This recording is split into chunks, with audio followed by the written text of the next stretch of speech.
문빠 너희들은 환자야 치료가 필요해. 네, 기생충 전문가로 유명한 단국대학교 서민 교수가 문빠가 미쳤다라는 글의 한 부분입니다. 오늘 하루 종일 논란이 뜨거운데요. 서민 교수 직접 연결합니다. 안녕하세요. 네, 안녕하세요. 서민입니다. 네, 일단 이런 글을 쓰게 된 배경이 뭡니까? 제가 문빠에 대한 문제점을 좀 오래전부터 계속 생각하고 있었는데요. 예.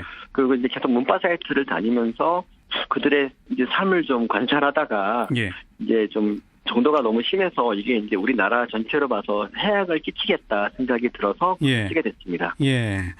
그래 특별한 계기는 있었습니까? 또 특히 뭐 미쳤다, 환자다, 치료까지 필요하다라고 말할 정도에? 뭐 그전에도 계속 뭐 정말 자기랑 의견이 조금만 다르면 적폐로 몰고, 그러니까 정말 민주주의를 위해서 애써 싸운 사람들까지 적폐로 모는 걸 보면서 도대체 왜 그럴까 생각을 하다가 이제 얼마 전에 그 낚싯배 같은 경우도 예. 낚싯배로 인해서 막 사람이 많이 죽었는데 거기서도 이제 뭐 문재인 대통령 잘했다, 나라다운 나라구나 막 이렇게 얘기를 하더니 이 급기야는 중국 경호원이 기자를 폭행한 거에 대해서도 예. 뭐 맞을 짓 해서 맞았다고 되게 환호하는 걸 보면서 어허. 이제 드디어 이제 병이 정말 깊어졌구나 생각이 들어서 예. 누군가가 이렇게 나서서 얘기를 해야 되는데 아무도 못하는 거예요. 그래서 저라도 하겠다 생각이 들어서 글을 썼습니다. 문 대통령 극성 지지자들 문빠. 근데 이분들이 낚싯배 사고 이번에 기자 폭행 등등에서 보인 반응이 도를 넘었다.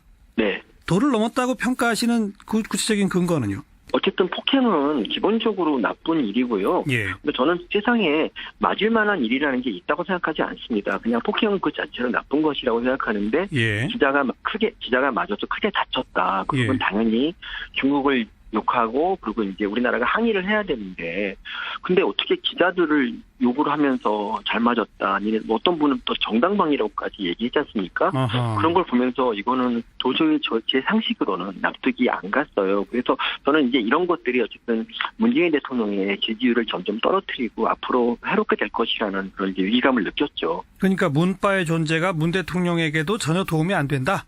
그렇죠. 왜냐하면 사람들이 이제 대통령 싫어하게 되는 계기가 문빠들의 극성 때문에 질려서 싫어하게 되는 경우도 되게 많이 봤거든요. 아하. 특히 이제 민주당 경선 때가 이제 그때도 그랬었는데요. 예. 뭐 사실 뭐 안희정 지사나 이재명 시장 같은 경우도 굉장히 훌륭한 분들이고 존경할 만한 분들인데 예. 문빠들이 그들마저 적폐로 몰면서 욕을 막 해대했어요. 네. 그래서 그때 이제 그분들 지지자들이 뭐라 그랬냐면은 나 진짜 문재인 대통령 후보가 돼도 안 찍겠다는 분들이 좀 많이 있더라고요. 실제로 안 찍진 않았겠지만 예. 다른 후보 지지자들에게 상처를 입히는 그런 것이 너무 당연시되는 것 같아요, 이분들은. 네. 더 놀라웠던 건 이거예요. 네이버 같은 그런 포털 사이트에 검색어 조작을 하고 있어요. 그리고 그거에 대해서 문제의식이 없어요, 전혀. 그러니까 검색어 조작을 어떻게 한다는 거죠? 어떤 문재인 대통령에게 불리한 기사가 나잖아요. 예. 그러면 해당 사이트 URL을 딱 링크를 하고 예. 자, 이리로 가서 댓글 조작하자고 얘기를 하면 또 우르르 몰려가서 조작을 합니다. 근데 이제 그 중에서 일부 문빠가 이렇게 말해요. 야, 이건 좀 너무 심하지 않느냐. 이게 국정원하고 다를 게 뭐 있냐 그랬더니 예. 이건 당연히 해야 되는 일이고 그러니까 왜냐하면 저쪽 보수도 이걸 하는데 우리라고 하지 말아야 될 게 뭐 있냐. 예. 이런 식으로 정당화를 하는 거 보고 너무 막 무서운 거예요. 그리고 이게 진짜 얘네들이야말로 민주주의의 적이구나 생각이 들었어요. 근데 이제 그 문빠의 문제점을 이제 통탄하는 분들이 좀 계신데, 이제 제가 존경하는 어떤 교수님 만나서 이제 문빠에 대한 얘기를 하다가 보니까, 예. 그분은 저보다 더 문빠를 걱정하더라고요. 예. 그래서 제가 이제 말씀드렸죠. 선생님 그러면 글이라도 한번 쓰시죠 그랬더니 무섭대요. 무섭다. 네. 그래서 이 글은 내가 써야겠구나 이 생각을 했습니다. 예. 언론, 학자, 정치인들마저 문빠가 무서워 눈치를 보는 판국이니 문빠야말로 민주주의를 유린하는 주범이라고 해도 과언이 아니다. 이런 글을 그래서 쓰신 거로군요. 네, 맞습니다. 왜들 그렇게 무서워한다고 보십니까? 일단 언론사에 근무하시는 분들은 일단 뭐 자기 구독 부수가 떨어질까 봐 문빠와의 싸움을 피하게 되고요. 예. 그리고 교수들 같은 분들 중에서는 의외로 멘탈이 되게 약하신 분들이 계세요. 예. 사소한 비판에도 견디지 못하더라고요. 예. 근데 저는 예. 멘탈이 정말 강해요. 그래서 제가 쓰는 거죠. 네, 네. 이처럼 아주 독특한 색깔로 지나치다고 지금 표현하신 강한 충성도를 갖게 된 그런 이유나 배경이 있다고 보십니까? 제가 생각하기에는 그게 갑자기 이제 그 노무현 대통령 예전에 이제 돌아가시고 뭐 그랬던 것들이 다 이제 기자 때문이라는 그런 잘못된 믿음이 이제 정설처럼 퍼지기 시작했어요. 그러니까 우리가 노무현 대통령을 못 지켰으니까 문 대통령이라도 지키겠다. 예. 이런 생각을 하고 갑자기 이제 그 기자들을 공격하기 시작하는데요. 예. 정말 이해할 수가 없지. 좀 이해하기 힘든 멘탈인데 그거를 제가 어떻게 이해하면 될까 했는데 잘 이해를 끝내 못했어요. 예, 예. 지금 그 글을 쓰시고 나서 댓글이 또 어마어마하게 달렸습니다. 네. 서민 교수 기생충만 보더니 기생충 같아졌구나 뭐 예컨대 이런 식인데 네. 어떻게 보세요? 그 댓글에 대해서는? 그 댓글이 제가 쓴 글에 논지를 반박하는 거는 별로 없고요. 주로 이제 이심 공격 같은 거에 머무르고 있다는 게 제가 옳다는 걸 보여주는 것 같아요. 예. 저는 참고로 그런 댓글을 되게 좋아하고요. 뭐 저 욕하고 외모 욕하고 기생충 욕하고 이러는 걸 되게 좋아해서 댓글을 다 일일이 달아드리고 막 그랬었는데 예. 너무 많이 달려서 이제 포기했습니다. 그런 의미에서 멘탈이 강하다고 하시는 거로군요. 예, 저는 그렇습니다. 예.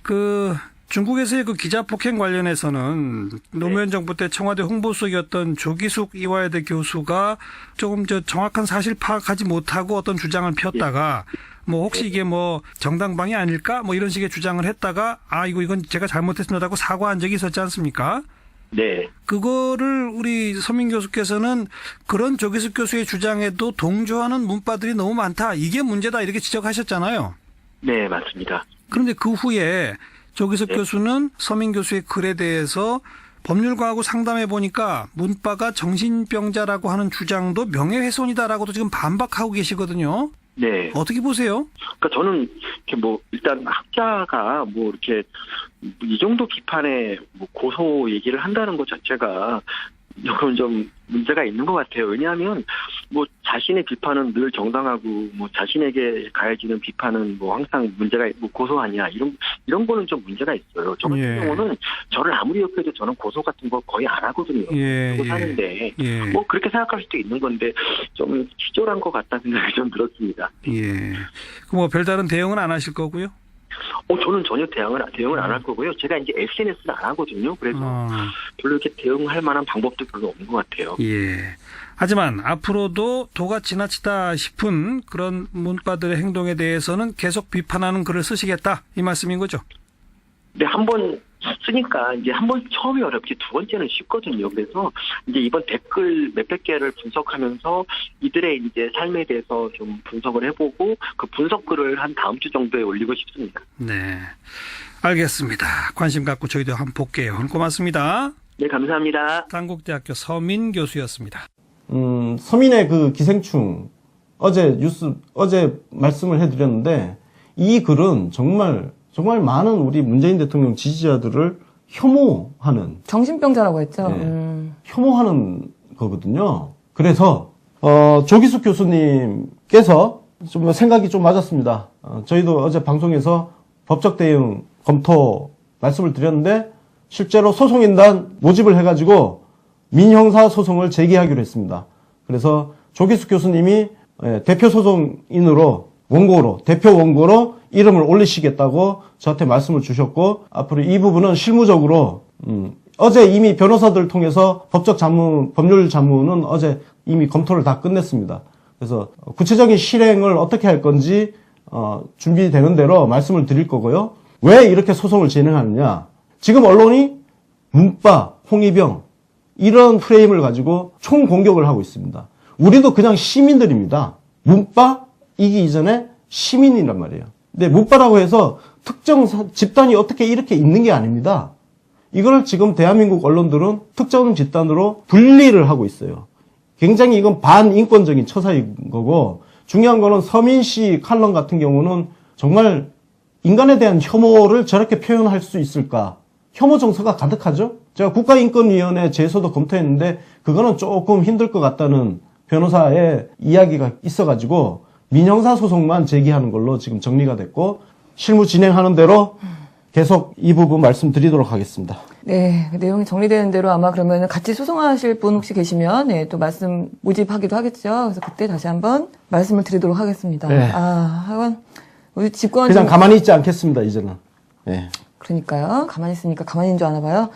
집권 1년도 안 됐는데 아직 지금 벌써부터 이 난리를 쳐서 참 앞으로 4년을 넘게 이렇게 계속 싸워야 되겠구나라는 생각이 좀 들기도 하고. 아유, 그렇습니다. 그래서 덕분에 그래도 우리 시민들도 연대감이 또 단단해지는 느낌도 봤는데 어제 그 언론들의 그 문파 타령이 너무 심하니까 예은 아빠죠? 유경은 씨가 예, 공감을 하는 또 트윗을 올리기도 하셨는데 네, 문바로 폄훼당하는 이들은 인간 노무현의 유가족들이었다. 예언을 잃은 나와 노무현을 잃은 그들의 감정은 같았다. 네, 감사드립니다. 네, 너무 마음을 잘 이해해 주시는 트윗이었습니다.